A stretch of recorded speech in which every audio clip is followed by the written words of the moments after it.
চলো আজ তোমাদের খুব সুন্দর একটা জায়গায় নিয়ে যাব, বাবার ধামে, বাবার দর্শন করাবো। চলো এই জায়গাটা কি দেখো, এই যে লেখা আছে শিবগাদি ধাম। এই যে বাবা এখানে বসেই আছে বাবার ভক্তের উপরে। এই যে এই সিঁড়ি দিয়ে পাহাড়ের উপরে উঠতে হবে, বা পাহাড়ের উপরে গুহার নিচে বাবার মন্দির, খুব সুন্দর। এইখানে দেখো বিশাল বড় একটা ঘন্টা আছে, ভক্তরা ঘন্টা বাজিয়ে বাবার মন্দিরে প্রবেশ করছে। এই যে দেখো সিঁড়ি, এই সিঁড়ি বেয়ে পাহাড়ের উপরে উঠতে হবে।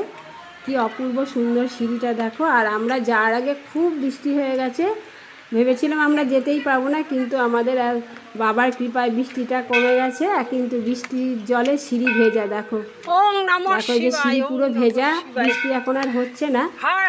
আমরা এখন ওপরে উঠছি, আমার যা হাঁটু ব্যথা, ভেবেছিলাম পারবো না, কিন্তু বাবার কৃপায় উঠে গেছি। এই যে অনেক সিঁড়ি, সিঁড়ি বেয়ে এই যে উঠে এসছি।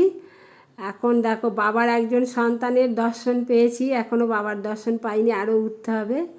এই যে তোমাদেরকে এখন বাবার সন্তানের দর্শন করাই, পরে এই ভিডিওতে হবে না, পরের ভিডিওতে বাবার দর্শন করাবো। এই যে দেখো বাবার সন্তান এখানে বসে আছে।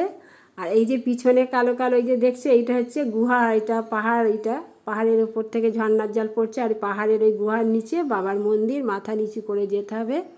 পরের ভিডিওতে বাবার দর্শন করাবো। কেমন লাগলো সবাই কমেন্ট করে জানাবে। জয় বাবা মহেশ্বর, সবাইকে ভালো রেখো।